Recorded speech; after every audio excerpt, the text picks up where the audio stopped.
Hi guys, welcome back to another market review. Today is July 1st, 2022, and we're going to be talking about the VanEck GDXJ junior gold miners. The GDXJ seeks to replicate as closely as possible before fees and expenses the price and yield performance of the MVIS Global Junior Gold Miners Index, the MVGDXJTR. Its category is materials, sector gold miners. The fund was created November 10th, 2009, managed by Peter Lau and Guy Jin of 4 years and 12 years, and below is the website to their homepage at VanEck. On the prospectus, the principal investment strategy, this fund normally invests at least 80% of its total assets in securities that comprise the fund's benchmark index. The fund will normally invest at least 80% of its total assets in companies that are involved in the gold mining industry. To be initially eligible for the Junior Gold Miners Index, the companies must generate 50% of their revenues from gold and or silver mining, royalties, streaming, or have mining projects with the potential to generate at least 50% of their revenues from gold and or silver when developed. Prospectus principal investment risks. At the top of the list is gold and silver mining industry risk. The fund is sensitive to changes in and its performance will depend to a greater extent on the overall condition of the gold and silver mining industry. In times of stable economic growth, traditional equity and debt investments could offer greater appreciation potential, and the value of gold, silver, and other precious metals may be adversely affected, which could in turn affect the fund's returns. The gold and precious metals industry can be significantly affected by competitive pressures, central bank operations, events relating to international political developments, the success of exploration projects, commodity prices, adverse environmental developments, and tax and government regulations. Continued risks. Risks of investing in basic materials sector, risk of investing in foreign securities, risk of investing in emerging markets, foreign currency risk, operational risks, non-diversification risks, and more. GDXJ current stats.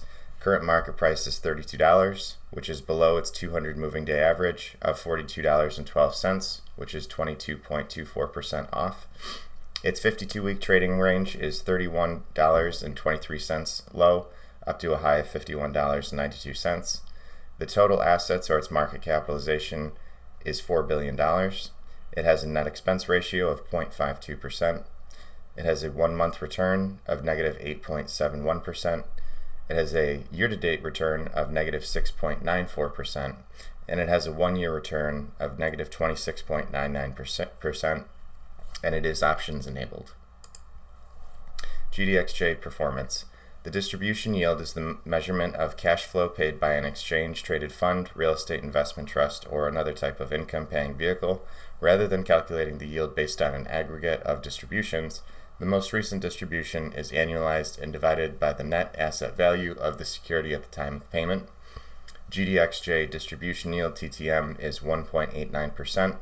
It has a price-to-earnings ratio of 16.64. GDXJ has an annual dividend yield of 2.33%, has an ex-dividend date of December 20th, 2022.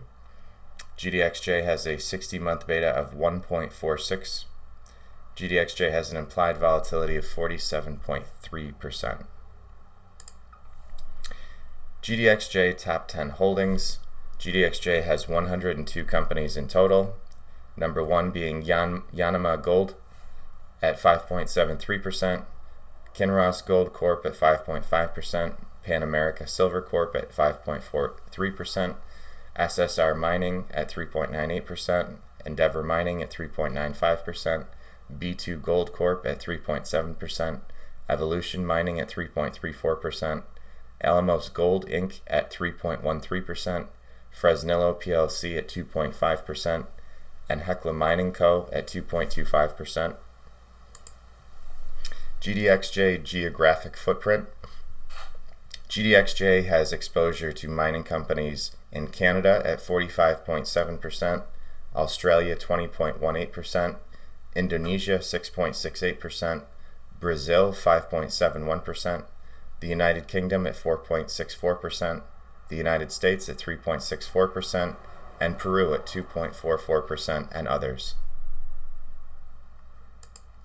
Disclaimer: I am not a financial advisor. Do not take anything on YouTube as financial advice. Do your own research. Consult a professional investment advisor before making any investment decisions. My YouTube analysis is for entertainment purposes only.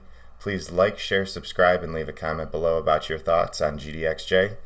Thank you guys so much, and we'll see you guys in the next market review.